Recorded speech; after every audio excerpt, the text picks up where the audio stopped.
Mesdames et messieurs, bonjour et bienvenue sur Étoile Monde TV, la maison de la qualité. J'espère que vous allez bien. Moi, de ma part, ça va. Dieu fait grâce. Alors, c'est votre Dasakine, la maman des étoiles.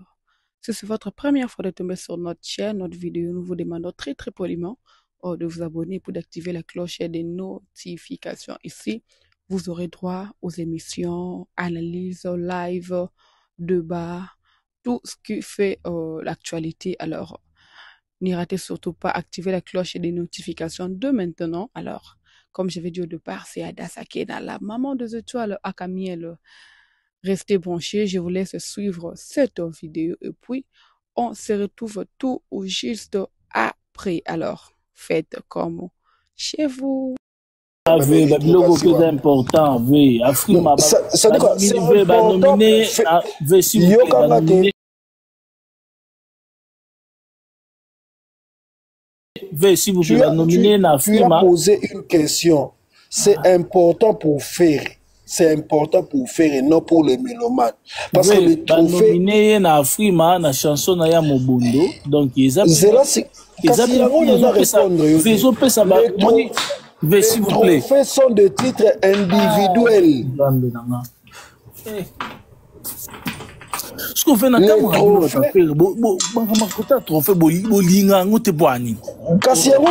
Les trophées sont des titres individuels. News, le plus grand trophée. Histoire Cristiano au tracé, histoire Cristiano monsieur au classé au classé. Musique et football, c'est ça votre problème. La musique est différente. La musique est différente du football. News, le plus grand trophée qu'un artiste peut laisser, c'est de laisser son art dans les annales des arts indélébiles, inoubliables. C'est ça un artiste. C'est bon. Tes trophées, ça là, oui, tu as raison. Ça fait. Non, bah le bien exact, non, bon temps, le bité exact, non, le bon temps news. Non, comprendre que la fanatique a fait les bélés, tout a fait. Je comprends pas, comment vous avez trophée comme si et c'est le mot besoin à tinaté, comme c'est le mot besoin à valeur, mais vous pouvez faire ba nominer na Afrima, ba nominer na Afrima, na chanson na o asale featuring ya mobondo. Est-ce que ça m'a bé? Soki nga na lobeli le motivateur ya goye sata bato boke nata na site wana boke ata ko bouger ngata mokie boke nata ko commander boke nata ko voter boke nata ko ça quelque chose na ne ba nominé est-ce que ça m'a bien bino bozoma muso kana ndenge pardon yokate olobino bien non lo ba soute pardon yokate olobino bien dans les 5 ans au eleki faire des trophées.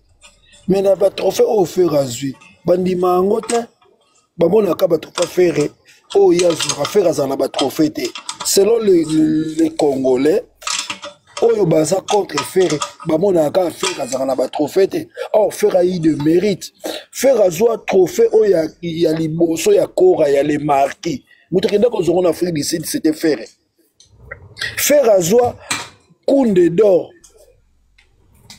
faire un trophée est belé, mais pour lui, personnellement, Ferré, ce qui est important, c'est sa musique et perdurer dans le temps. Parce que tu peux avoir des trophées aujourd'hui, les trophées c'est personnel. Mais si ta musique, aux autres qui trophées, le kolai, au yabapanga star, chinois ou en a coréen ou en a un trophée, ni sa rafla, sa musique est où? Les Coréens, akanga ba record nyoso. Sa musique est où?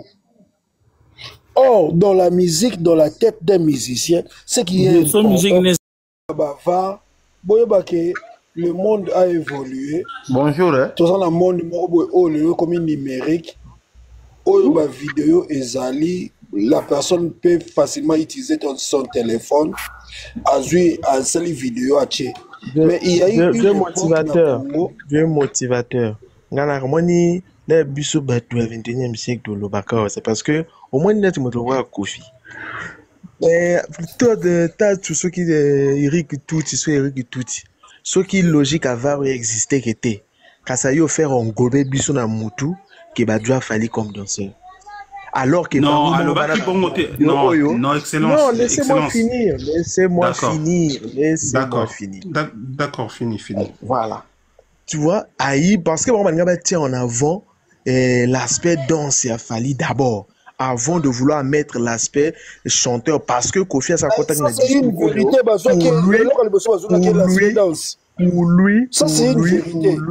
pour lui, Kofi a comment dire la logique, ok, quand on lui a demandé les grands musiciens de quartier latin, comme Azan a rendu un petit naïf, à moi c'était Bisso, Cindy Ferry.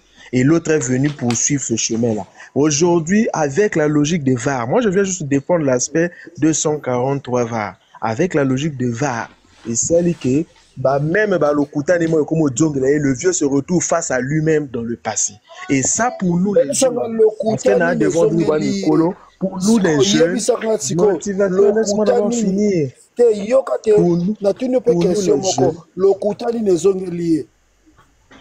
mais attends, il a commencé d'abord à dire quoi? Que la priorité ne montait à Luka qui a la nani Fali, à la qui nani Ferré, Fali n'a cambissé le quoi tout. Nous on connaît l'histoire où Yemo Kaloba, comment que le gars est venu le soulager pendant que les autres l'ont lâché. Il a commencé à diminuer les efforts. Papa, c'est comme Makamu Oyozo Loba, na Makamu Eric tout à lobby. C'est comme Ozo Kota na contradiction na nani. Nazo contradiction à Baomi balé par rapport à ma propre parole on va le baka bien avant 2025. Quand toi tu veux entrer en contradiction avec des gens, c'est que toi tu as une certaine vérité de la chose. Non, mais il ne s'agit même pas de moi, il s'agit d'eux-mêmes. On est en 21e siècle, je pose une question. Parce qu'on ne contredit pas les gens qui ont fait l'histoire. C'est que toi aussi tu as vécu l'histoire, tu as ta propre version de fait. Yango Yolingo ya au contredire. C'est celui qui a fait l'histoire maintenant rencontre les faussetés, on fait comment? Non. Ok. Quand toi tu dis que Eric Touti a menti du fait d'avoir dit que les premières caractéristiques oh bah celui qui fallait ça qui danse, c'est que faut un élément contraire nango. Mais l'élément contraire est Kofi lui-même et le vieux Faustin et lui-même Touti dans l'époque. Tu vois pas que non, ça fait trois témoignages. Quand tu parles de Faustin, Ayoko Brandi Talalata, c'est quoi?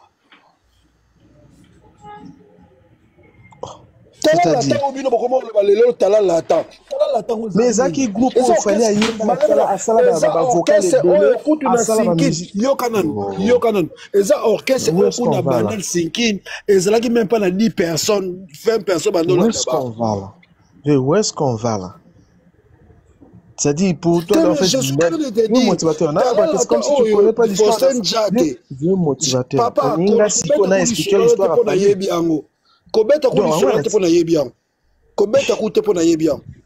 mais voilà, comment si toi tu connais l'histoire, tu peux dire ce que tu entends de dire là? Comment tu peux dire ça? Même na Sinkin wana, on n'a pas dit que c'était un grand orchestre. On n'a pas dit que c'était un grand orchestre. Parce qu'il y a on a dit que c'était un orchestre. Parcelle il y a pouvoir na bango. Parcelle a pouvoir na bango banana ki sangani et suri na sumbi. Est-ce que nous on est là-bas? Est-ce qu'on est dans ce contexte-là? Tu nous emmènes loin, papa.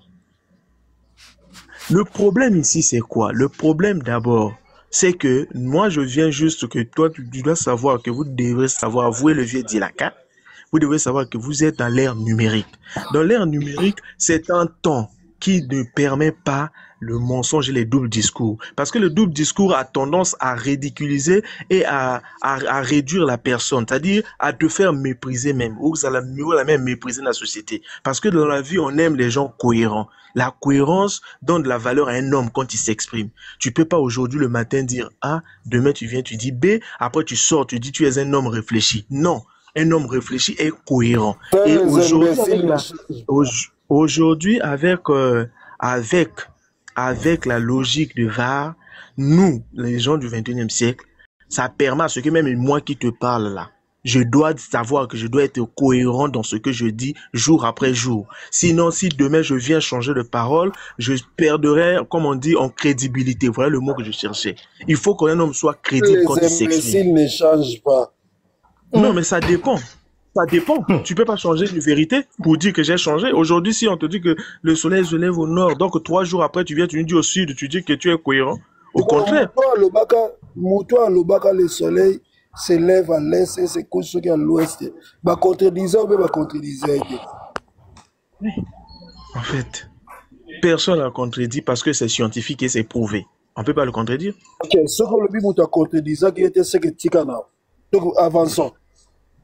Mais quand tu contredis, il faut avoir des éléments probants et réalistes. Il y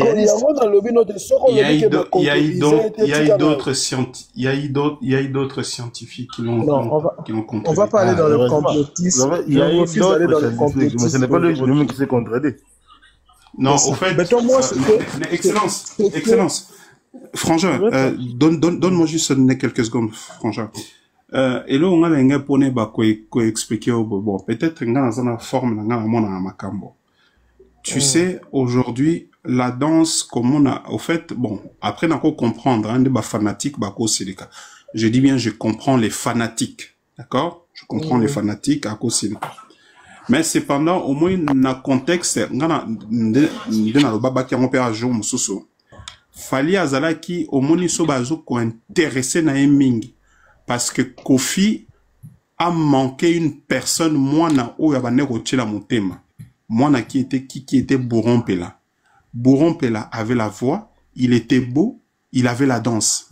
Et lorsque on lui présente Fali, ce qu'on pas Fali a kouti biloko wana, a kouti un garçon mince, abina aza, ça dit aza mutazenga loketu, et puis ayembaka. D'où insistance y a danse, c'est très important na vie a Fali. Mais tu sais comprendre bien, sozo capter bien. D'où l'insistance de la danse est très important. Pourquoi? Parce que c'est Rwanda Kofi, azomona des pitchs na mupandi, nani petit moko boa binaka lokola gorille boye alongwe, skotang alongwe et ça la choc. Parce qu'il faut se dire que Kofi tango bayekin, Kofi a salaka penan fouilo na concert ya martyr. A salaka penan fouilo. Donc ce qui fait que tango bayeko memelaye Fali, ça dit qu'à moni moutomoko bon, un jeune beau, mince, aembara bien, abinara bien. Donc tous ces autres cadrés. Surtout nena luketo en tout cas wana la danse avait 80%. Il faut oui bien sûr, mais pourquoi non, c'est pas grave. Est-ce qu'à cette époque-là, pour faire le succès, c'était la danse à cette époque-là? Revenons dans le contexte. Non. Kofi, au fait, il y avait une danse dans le marché à cette époque-là. La danse avait pris l'ascenseur par rapport au chant. Et Bourron Pela incarné la personne qui défendait valablement le quartier latin sur le plan de danse. Parce que Wenge déjà m'a fait danser. Et le quartier latin a été créé à l'image de Wenge. Et pour contrecarrer l'image de Wenge, Kofi avait nécessairement besoin d'une personne qui pouvait faire valoir ces qualités-là de danse na plateau naïe. Kofi avait besoin de ça. Et Kofi a Lukaki yango parce que na Congo il y a des grands chanteurs. Et à l'époque où il avait de grands chanteurs au Azagi na bango na podium na yebano telema. Quand il a fait son recrutement au Balongwe, il avait déjà un Savané de Pichu qui était un leadership. Il avait un Mamale Tupac Azalaki Wana. Il avait. Mais il avait besoin d'une particularité côté danse. Parce que c'est Rwanda Mochoa, Azo Beta Bamakaku GT. Est-ce qu'on m'a contredit mon couteau facilement? C'était Bourreau Jekompela. Et il a besoin, il y a une personne qui pouvait faire face à Matouana. Vous comprenez que Kofi vit de l'actualité, vit de choses qui sont Et Fali, c'était la personne idéale. Excellence. Naolinga ndeto sur la boye, ndekolanga comme je t'apprécie beaucoup. To sur la boye, ndeto sur nde ba réfléchir. Ozoma to sur la na boye parce que Kolanda te au fait oezo komama. Non, écoute, on est bio. Non, je te connais très bien. Kolanda te oezo commandé na c'est pas parce que tu me connais bien. Ngana evita ngana allergique na bato baba fanatique. Qui fanatique surtout dans la musique, ngana allergique nango. Doto solato ninge so abo ngai ça l'a bien. Parler avec toi en tout cas ça l'a bien. Au moins na domaine andoule mutuna mutu azana particularité naie. On remarqué aujourd'hui Fali incarne l'image Yaviedef. Image à danse à Fali, c'est vieux. Au fait, dans un mélange ou à ba fusion, en fait, l'homme s'inspire. Et lorsqu'il s'inspire, mon toit zarane maïla zaragazu, oyazu, asangi siango. Fali azar prototype, l'image y avait des fao. Il y a oncle def. Et bin elinaye wano monakawana. C'est des fao. Ça dit que, et yembel naye, au moins azana qui anti-choc, Ana vie Jonolo, Ana Bozi, c'est-à-dire Ana vie Nainani Willibula, c'est ça qui fait Fali. Moi, Mouké, Ozu qui Great David, Asangi Sango et Sali Fali. C'est ça, en fait, un artiste. N'en expliquant aujourd'hui, c'est pareil pour Nani, Ozu Papa Wemba. Papa Wemba qui prend sa voix, et puis à mélanger en gros, Nako, Komekola, Taboulay, et Sali qui Papa Wemba. Donc, au fait, tout artiste a gagné l'espace. Siko, naka ya kokofi. Bazolu ka mutu oyo, ayeko, ça dit, ayana figure mususu.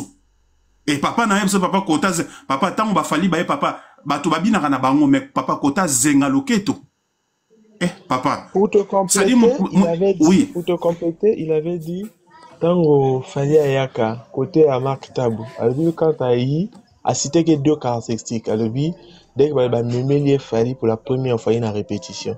Alors, 1, à Yembaki, et ça les chairs de Poula Kangi. Tango à Bini. Oui, à Yembako Yemba, bien sûr. Dans nos répétitions. Donc, en fait, un bon chanteur. C'est un bon chanteur.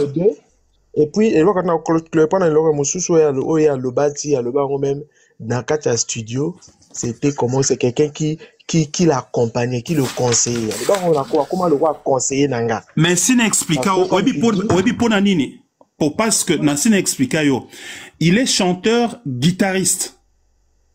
Donc d'où il a la facilité, étant un guitariste, un musicien qui joue un instrument à corps, il y a un moment qui est au conservatoire.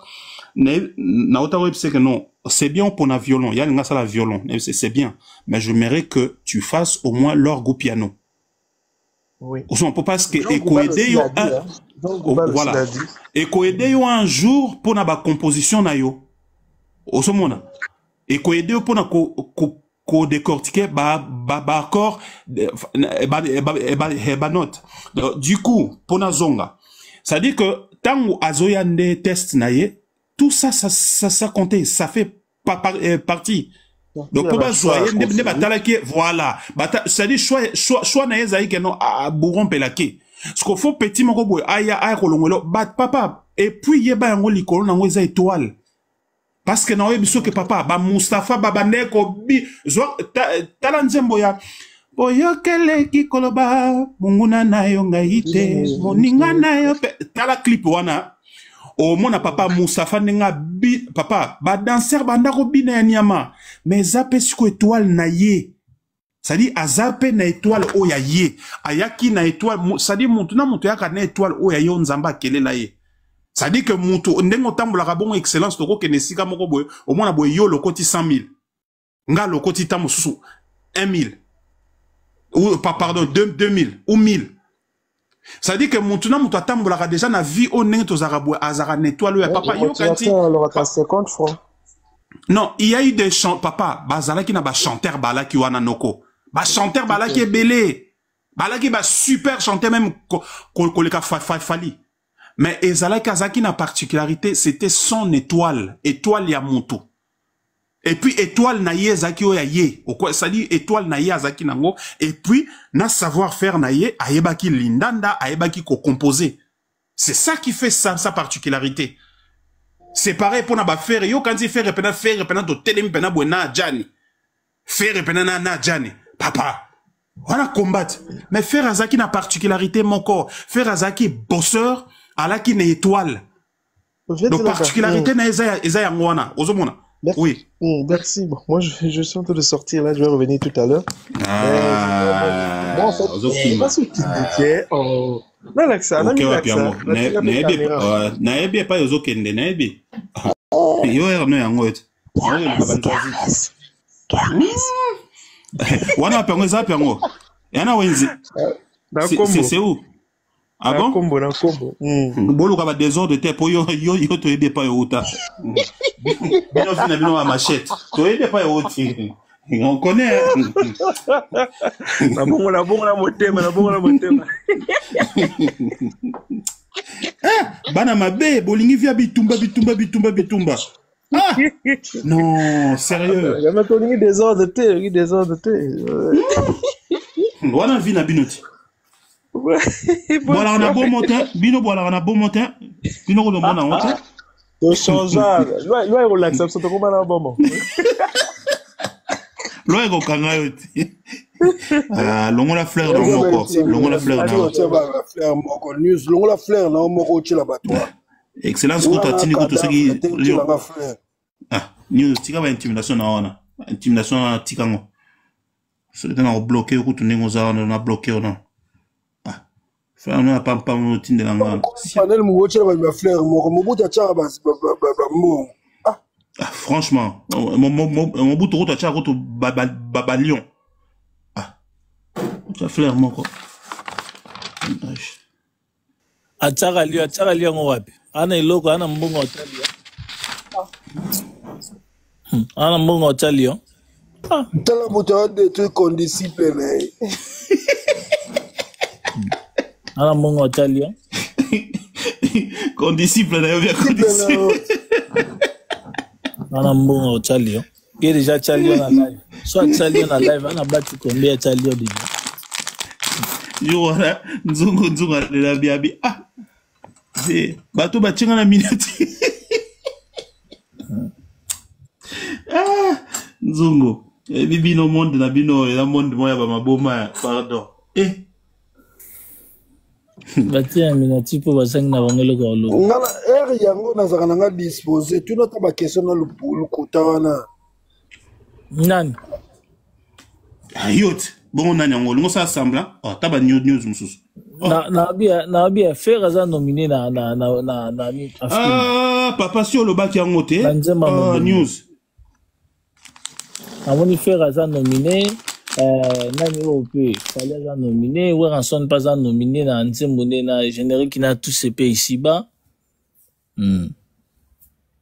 3 Congolais na moni bangwana, c'est bon, ça va. C'est que la façon dont ba Sonic parce que façon ba lobby, moi je crie que Ferre azali nominé.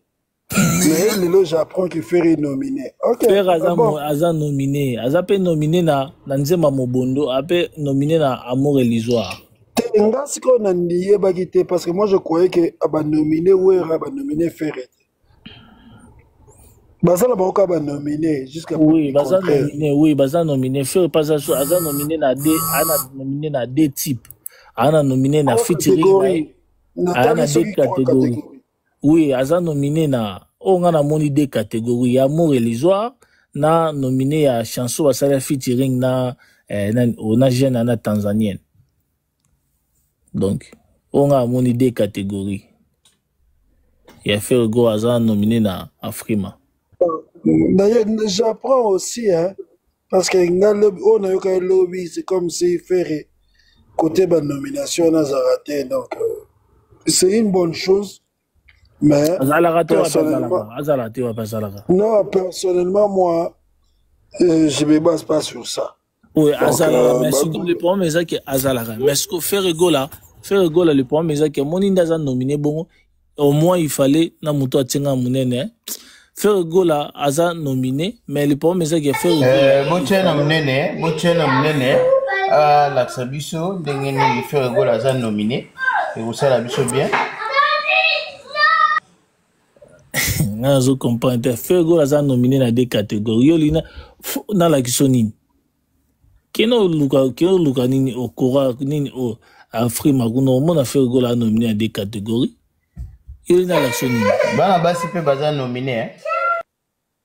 Bana basi na baba chanteur. Ba chanteuse. Ba chanteuse. Dilaka pas nominé. Dilaka. Ouais, Dilaka pas nominé na ba oba matabi na live. Na Célio. Na la coste puis dans c'est le ndi to vande la ena sa lelo. Tata Mobichi pas nominé. Botika Serge Kimia. Tata Mobichi pas nominé. Serge Torovan il est pena ngorba na ndenga ba piki mais ya komi ça makambo neti ya Serge Kimia. Yena sai basi. Serge ça la ba délire na ye il a droit. Mote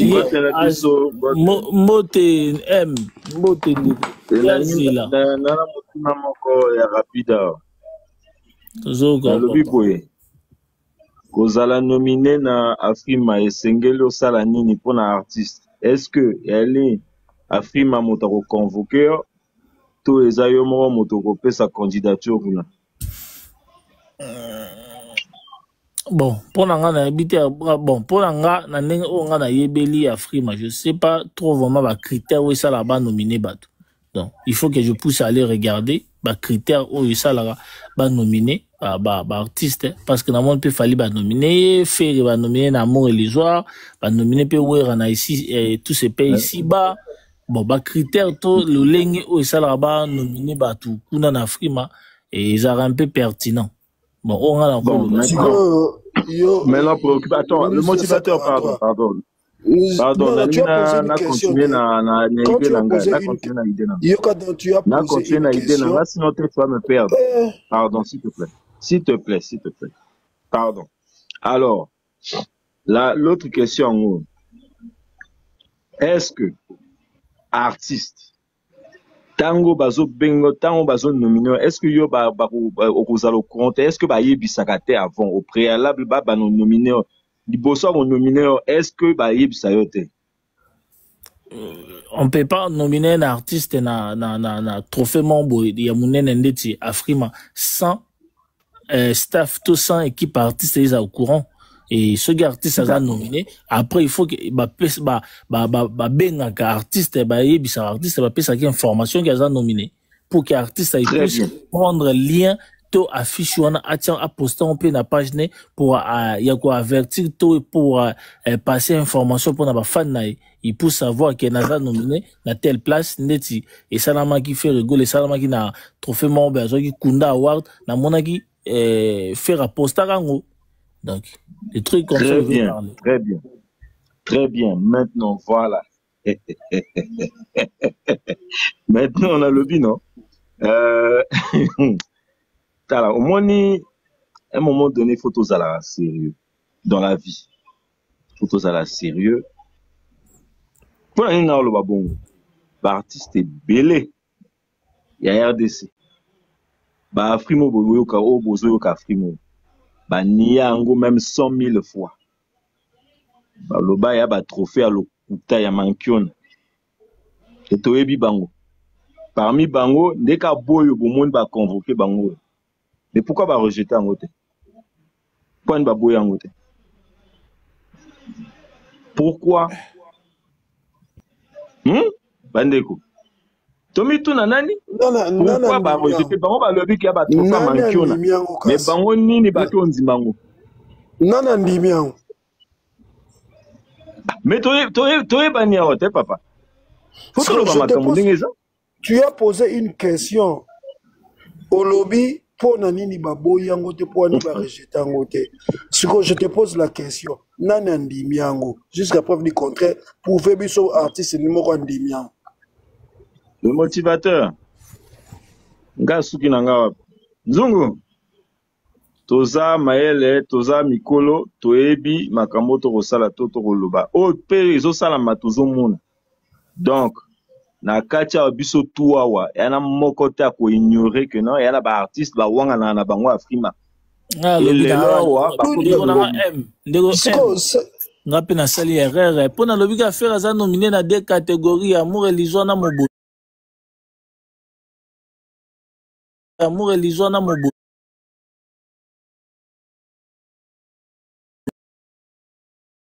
eza kozala nango na raison te ye alobi atuni question na ye fondamentale po na ye ezalaki fondamentale alobi artiste andimi natuni artiste ni andimi yango est-ce qu'il peut me dire quel est l'artiste oyo andimi yango parce qu'il est en train de parler nalobi non le motivateur papa Hervé aki osani kuna yo question omoni papa Hervé na page na ye a publié Afrima. Bon maintenant nalobi boye ba catégorie ba cité ya ki osani na kaji kuna na tuni question omoni faire égole a publié Afrima. Nalobi non liboso na tuna aliboso akoya okoya na débat oyo na tuni nzungu nabi ezalaka ndeni est-ce que tango ba kina ba nominé moto est-ce que ba informer que au préalable artiste yé morote nzungu bongote est-ce que c'est pas ça? Non, quand tu poses une question, une question, tu dois aussi immigrer penser na yo. Tu dois aussi immigrer ta pensée. Tu dois aussi réfléchir de ta propre manière. C'est-à-dire comment la personne est éligible na nomination na Afrima. Et de cette manière-là, quand tu migres ta pensée dans un raisonnement quelconque, c'est en ce moment-là que tu auras des questions et des réponses. Mais quand toi-même, tu ne sais pas t'immigrer, tu es borné. C'est quoi la faute tu donnes à l'artiste Oyo, Ayebi na yete kaza nominé, ou bien l'artiste qui n'a limo, ou bien qui n'a pas reçu un trophée, il y a une petite faute. Au fait, problème Ezali, au fait, problème Tozanango, il y a des fois, hein. Je pense que quand nous, je sais même pas comment est-ce qu'on est arrivé là. Parce que Tozo, on a vu ça, il y a PC Lenguito, c'est quand même. Moi, je me demande, est-ce qu'il y a vraiment un jour, tu revends la peine, Tozo, sans que Makamoto, qu'il n'y a pas de débat, et qu'il y a une polémique, tu vends. Eh non. Eh, goûte, et Lenguito. Dilaka. Bon, papa, mon père, Nalobino. C'est incroyable. Hein? Au fait, même, papa, au fait, moi, je sais comment vous fonctionnez. Je sais comment vous fonctionnez. Vous insultez les gens quand on réplique, ah, yem ta fingaka. Vous montez avec une pensée, vous posez une question, mais c'est pour foutre les gens, pour se foutre des gens. Ça, on le sait. Voilà pourquoi on a non, s'il te plaît, Ndeko. Parce que quand tu montais, tu avais déjà une pensée. Tu avais déjà ta pensée derrière Yango. Nous on t'a répondu dessus, moi, j'allais pas te répondre. Parce que je sais que tu avais déjà une pensée. Ce qui est très désolant, hein. C'est triste. Mais bon. Mon cher Dilaka, Nalbiboui, s'il te plaît, je suis monté sur ce live, je n'ai insulté personne. Je n'étais jamais dit que tu as insulté. Mais qui indique que tu as insulté? Personne. Où est le mal sur mes interrogations? Où est le mal sur mes interrogations? N'ai-je pas le droit de poser une telle question? Parce que, puisque nous savons pertinemment qu'il y a des gens, il y a des artistes qui ont toujours boycotté certains prix. Okay. Ils l'ont boycotté, ils l'ont dénigré, mais aujourd'hui, ils acceptent. C'est ça le problème. Tu as une vidéo de l'artiste Ferregola boycottant l'Afrima. Vous savez quoi? Non, je ne dois pas savoir. Attends. Moi, je n'ai pas besoin de savoir. Je pose une question. Est-ce que tu as une vidéo de l'artiste Ferregola dénigrant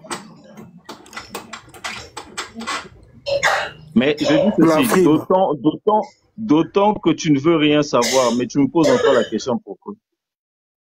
Je ne verrai pas savoir ce que tu es en train de penser dans ta tête. J'ai besoin de faits palpables. J'ai besoin de faits palpables. Quand tu parles d'une chose, tu dois avoir une preuve de ce que tu es en train d'avancer. Et quand tu dis qu'il y a beaucoup qui ont dénigré, et quand tu dis qu'il y a des gens qui ont dénigré, c'est que tu as au moins un fondement de ce que tu avances. Je te pose une question de savoir. Qui a dénigré? Est-ce que tu y as une vidéo de l'artiste Ferré dénigrant un trophée d'Afrique? Voilà, c'est aussi simple que ça. Déjà, même sur YouTube, je vais aller tout à l'heure, je vais aller chercher et je vais te ramener la preuve de ce que je suis en train de dire en ce moment. Il y en a tellement, il y en a à foison, je vous le dis, il y en a plusieurs. Allez-y, papa, allez-y. J'attends. D'accord. Restez-y, restez là, je reviens avec la preuve. Je suis là, moi je suis là, je ne bougerai pas. Je suis là tout de suite.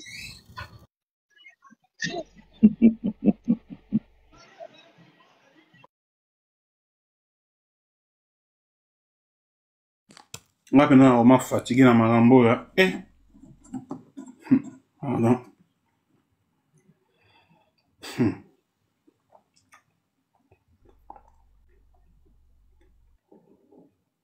Namone Brahma, qui est avion?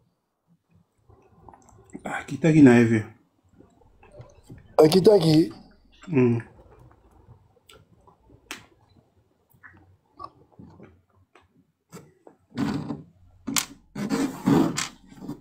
So ba 243 on a ba nzungu.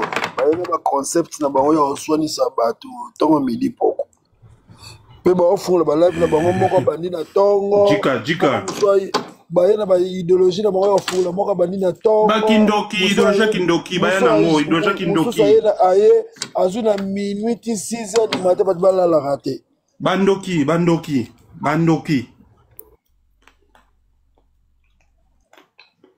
Bonsoir. Niko bakaboli batana bango donc yo nde oza boye yo bano funga de 10h ti minuit à partir de minuit yo lali ngala bani minuit ti 6h du matin bacho voilà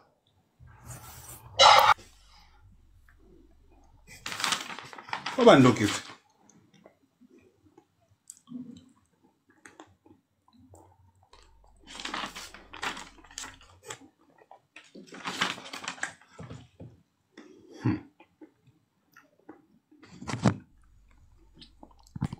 Yeah.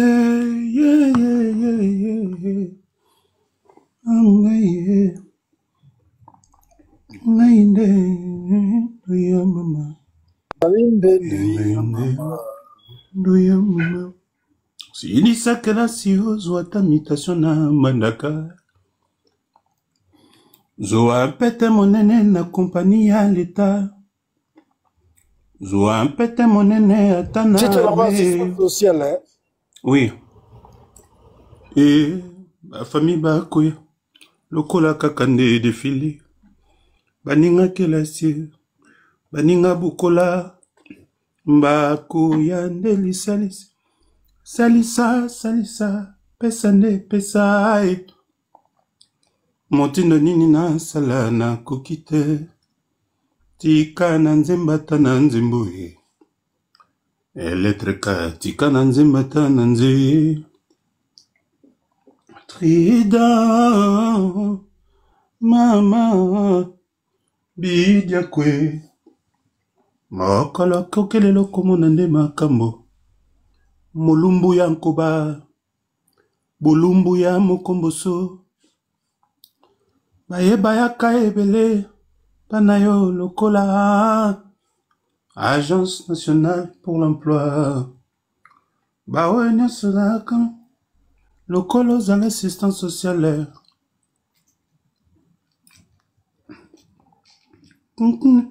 mokili tondande makambo mokili oyo nde esuka makambo salisa bayo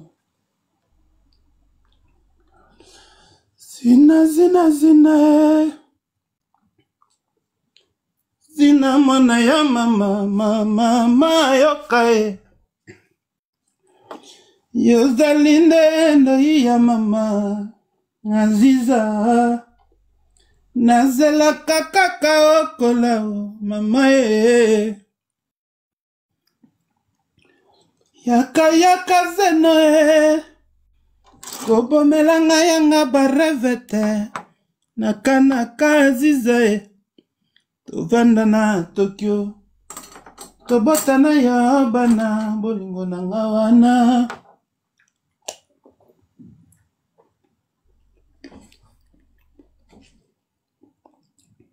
Mausa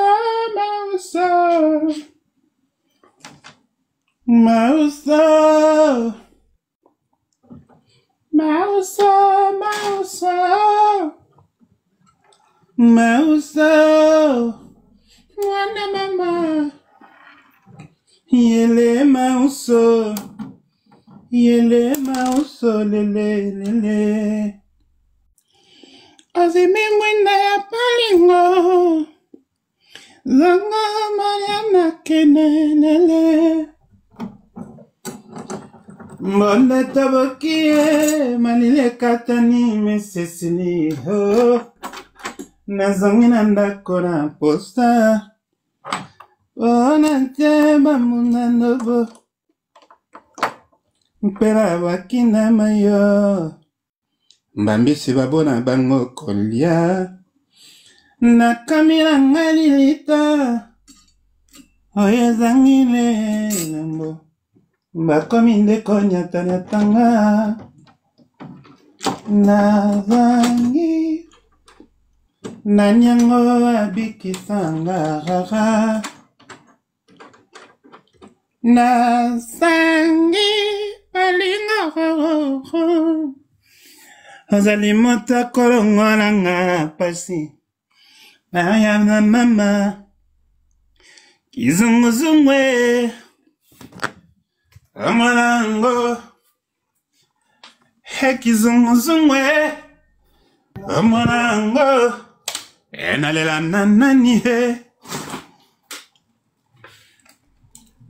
Makanisi malekinga Butu nalalate Seponako kanisa yo Mbolananga Naye awana poto Seko sala chéri Pona yo Nakozonga he Nakomemela yo Moi souvenir Tikako kanisa Basango na yoki Pona yo Tikako nyokolongai Mula Mobembo ezalili wate Mula Tika na zanga na esengo Mon amour Malile kawisanga zato Yo matisanga attention Ya lingi rosa na ngai La princesse oh Mobembo ezali Likamonanga na ebakate Nabanga kaelaka nini Pote na ebisayo Okomisanga denge Robesoki na monio Zoto nangelinga kavetibi Lelo Nakokanga motema na sayo Motema moponi hayo ya solo vetibi Namona yonamba nananga Benakwene evanu une émotion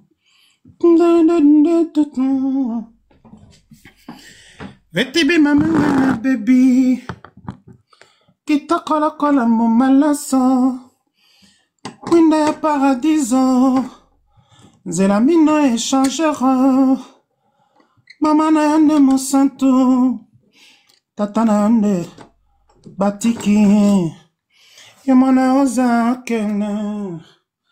Nga papi naza kusala. Sakobo eza nisumu.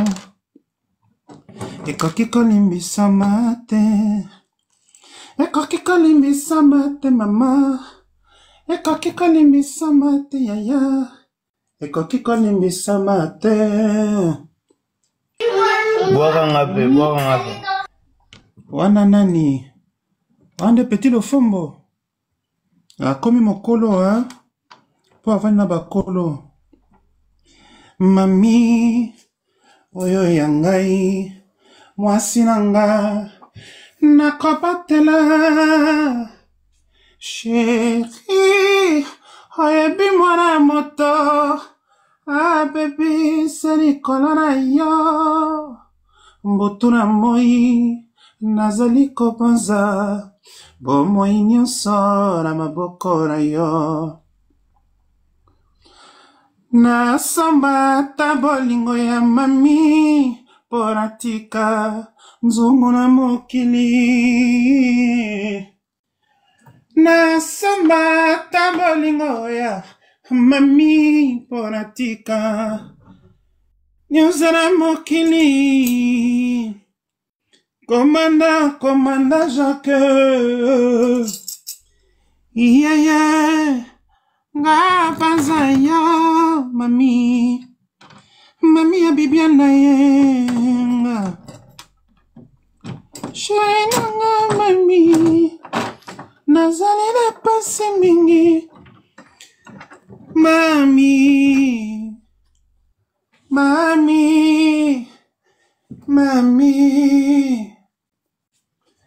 Pesa motema na motoko yo alingi yo.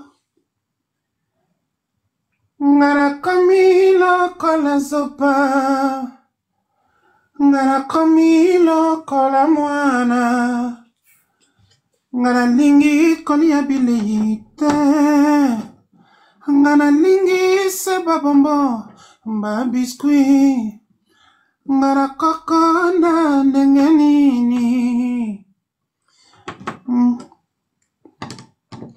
Écoute bien mon petit morceau, car le bienfait n'a jamais été perdu. Moi Zulema je prenais toujours le temps de composer. Cisco Moulongo Jili Lumbe Jieremande. Et un boucheron ne ferme pas un trou carré. Balona Kingu Babalingi Babuka Mansango. Sur les champs de bataille, Ninate notre reine. L'homme soupiré, celui qui se presse. Lourd de l'âme de l'adieu, mon ami très cher. Moi je chanterai sur Sao. Eba yebanga bavokaye.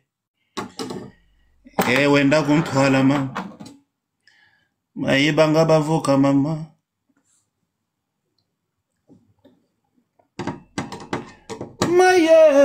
Mayo wa.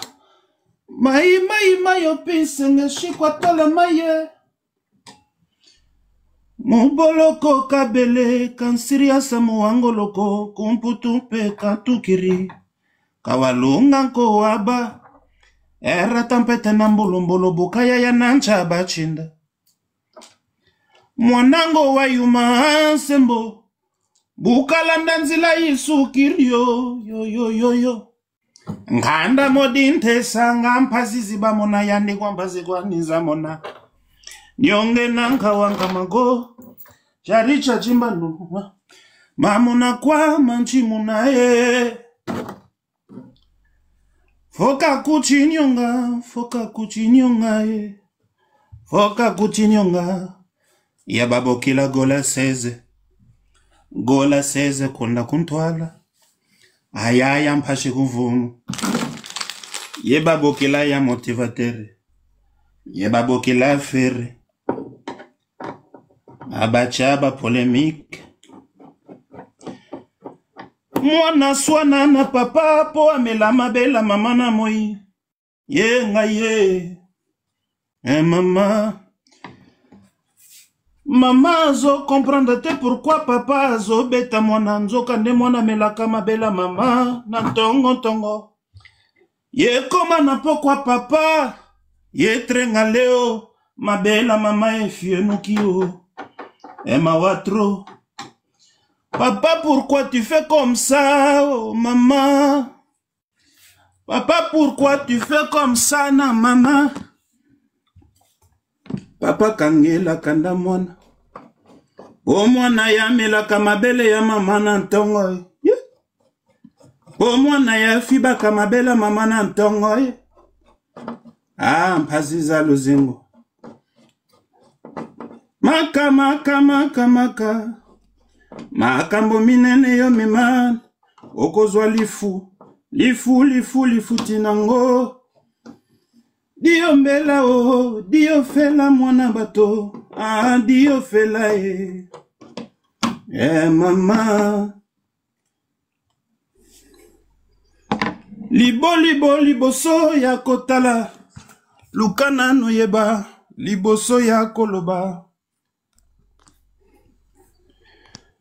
Talaka na sima. Yoko mona dio. Lifu tina yo. Na yo kozua. Makamaka. Ye makamaka. Ye makamaka mbo minene yo mema. Etali yo. Yo memelanga miso ya kolula yo kanganga motema ya kolinga basusu kimokonzi ye. Lelo na baninga toke imboka mopaya. Zamba ebale sobe toko katisa. Tobimine sanga ya pasi. Ah, motema nanga ya mawa ya kae. Ah, motema nanga ya mawa zonga ye. Nako kaka nanga kolinga lisusu te. Natikala kutuna mawa na yo. Nakoma nanga kaka boye. Gimo konzi ye kitoko troye. Chama koe mawananga rai. Bolingo yangoe. Salema seboye. Na kolela capitaine du Benelux. Gimo konzi. Nasinawa. Lise kuina ngai na maboko na yo. Lobali oko ebikisanga ye Fani. Imanje tikala bongo nanga ye. Kaka ya muswale ozalaki kopepanga. Tango komasuwa lo sebako ebe. Yetike bolingo na biso komi na la ke. Kaka yone moto sangisaka bato. Alana no bila bongo yeba. Kote yo leka. Oyo elenyo ko umele patata. Wana sana kindoki. Amodo buni boka ngelanga mikro. Oyo na osala boulot. Vedi la en même temps. Vedi la ramaka mnino wanako. Vie joli makama mutambo mone ngondeni. Papa tika tocho so na sikoyo, tika tocho so na sikoyo. Tika na osala musa, omoni na zabo na osala musala na prêter. Na prêter. Bon ngata na mate zo banga nini. Vie joli. Na banga eloko te. Po bango to ba komata nde ba Jean-Jacques nde ba na se ya. Na super na se. Jean-Jacques ye boulot na ye politique. Jean-Jacques Mata. Vie joli.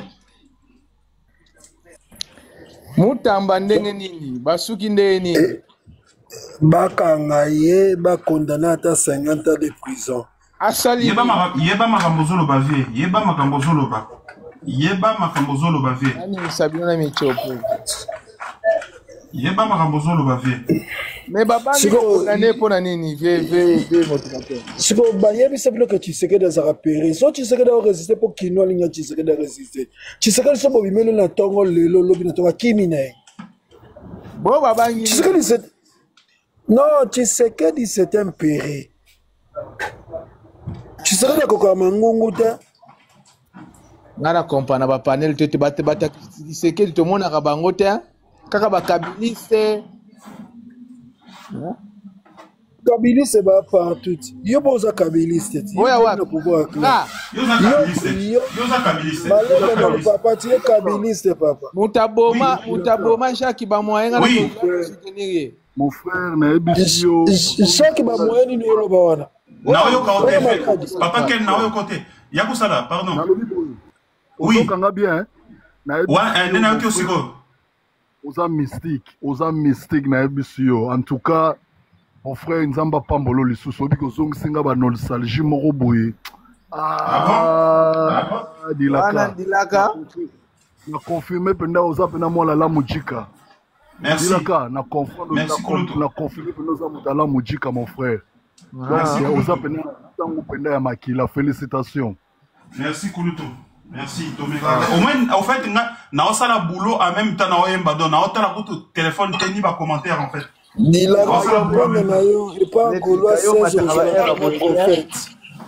Bonsoir. Mais merci hein Kuluto. Mais merci beaucoup. Merci. Bonsoir. Bonsoir madame. Bonsoir, nominé na Free Magola 16. Yadilaka, félicitations hein. On a déjà. Hein? Félicitations à reproduire yo. Merci maman. Mais nalinga moté, nalinga musique té, nalinga moté ngana ngai. Na yo lingola la fogi. Dola 16 yo zuwa té. Kana 16 zuwa té. Tibo pesa na félicitations na gola 16 a vimba mabundi. Azo vimba na yebiet. Voilà, cannabis nanga vraiment zo féliciter. Yawala matimbango. Ah. Dola 16 boni, wa bien. Ayo teme. Azo vimba. Eh papa nanga le motivateur. Azo binda ovimba ni madame. Ya lingika ye. Ya dilaka félicitations. Ata vimba pasuka na ete. Mais il y a de la cafalo beta et. On va go beta te ye yot. Ya obeta makalamingi te. Au boxer les attaques à boxe. Lettre ka ye pana ye. Njungu nenga zo protéger président.